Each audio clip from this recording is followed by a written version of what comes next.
Roller coasters. You've seen them, you know them, and you might even love them. The thrill of these awesome machines makes them one of the most popular forms of entertainment for thrill seekers and families alike.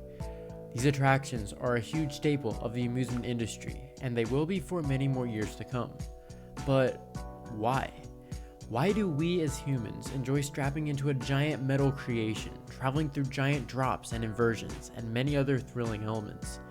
And why does this form of entertainment seem to attract so many while scaring others away completely? This is the science and psychology behind roller coasters. This video is going to try to stay as simple as possible, providing scientific explanation in simple and easy to understand terms. So let's begin.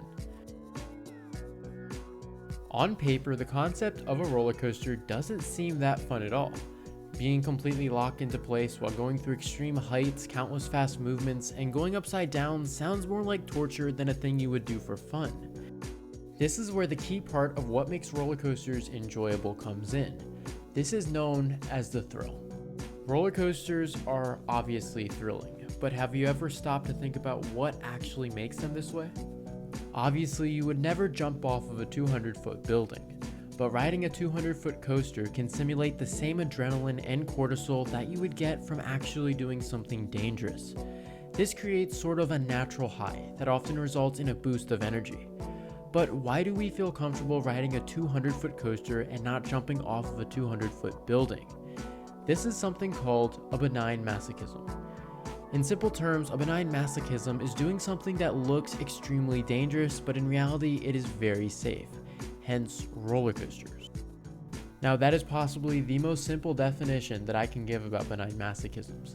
The concept stretches much further than that and goes deeper into the inner workings of the brain and how we perceive pain, danger, pleasure, and fear.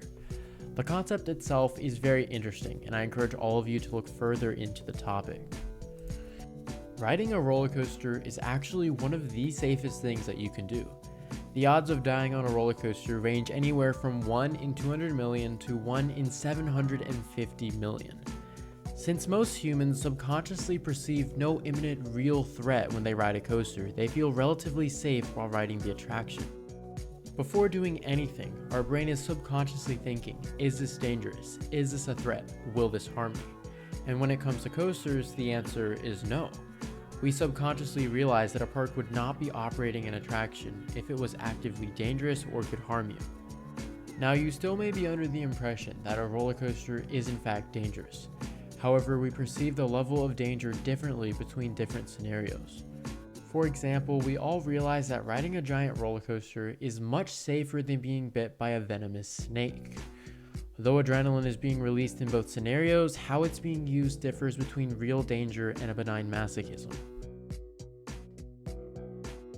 Even if you're highly afraid of coasters, this is still being released when you ride it, because you are placed in a scenario that your brain preconceives as being safe. As previously mentioned before, adrenaline plays a huge role in why we love roller coasters. Adrenaline is sometimes viewed as being almost negative, however, it is the exact opposite.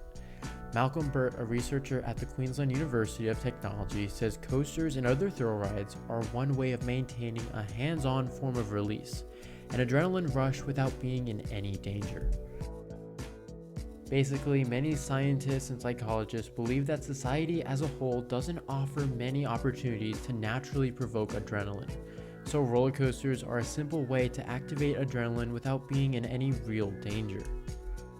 Dopamine, cortisol, and adrenaline help to form a natural high, resulting in you ultimately feeling pretty great during the ride and even after you get off. Even if you absolutely hate roller coasters, you'll still likely feel that inevitable smile when you think of the time that you did ride them. This naturally creates a sense of accomplishment by your brain's inner reward system. In fact, doing something that you're afraid of can create a natural boost of self-esteem, and who wouldn't want that?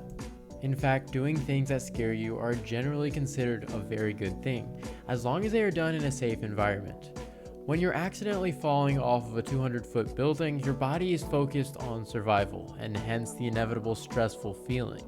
But when no danger is perceived, those same chemicals and neurotransmitters masquerade as euphoria, joy, and accomplishment. To sum it all up, the reason we like roller coasters is because of the thrill.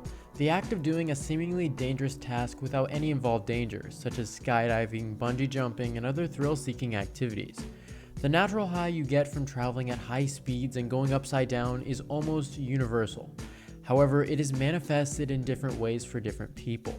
For some, that is dread and terror, while others experience joy, euphoria, and fun.